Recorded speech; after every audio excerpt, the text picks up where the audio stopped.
alam natin na walang pag-asang bansa natin ngayon sa gandong klaseng pamumuno. Puro magnanakaw na sa Kongreso, sa Senado, at sa Malacanang. Mananahimik na lang ba tayo? Kasi kung hindi tayo sisigaw, titigilan natin ang pagsigaw. Lalong magpupunyagi ang mga magnanakaw at walang tigil nilang sasairin ang natitira pang kaban ng bayan. Huwag daw tayong makisawsaw sa politika. Pwede ba yun? Pera namin yan! Pakinggan nyo ang sigaw ng sambayanang Pilipino! Ito ang tinig ng bayang iyong inapi!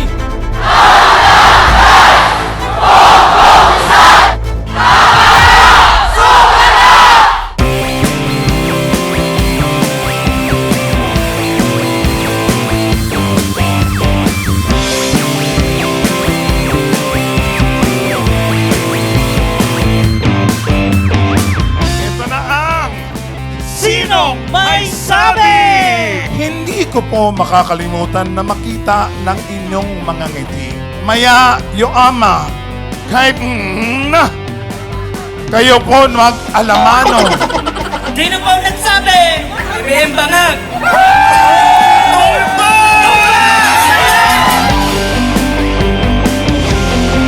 Yameow!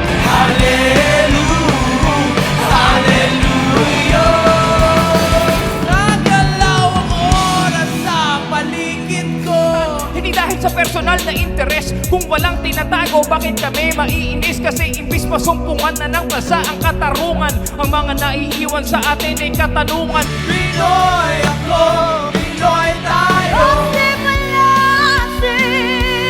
Dadalhin kita sa aming bahay. Di tayo magkakawala. Alis tayo. Mabuhay, mabuhay, everybody! We love you! Ito ang ating third game na tinatawag natin, Ano ang high? Magbigay ng high! Biga! Ano ang high? Bel ng Meralco! Magbigay ng high! Si BBM, hi! Kasi ganun ho talaga. Pag gumagamit ng droga, manhid. Lulon na lulon pa rin sila.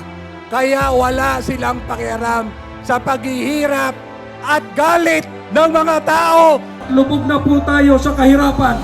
Lubog tayo sa baha. At lubog na rin po tayo sa kahihiyan. Mahalaga ho na bawat Pilipino ay tumatayo, nagsasalita, dahil ang kinabukasan ho natin, yung mga anak at apo ninyo ay napakahalagang paglaban natin ang kanilang kinabukasan. Mabuhay ang Republika ng Pilipinas! Mabuhay ang sambayanang Pilipino! Mabuhay! Mabuhay!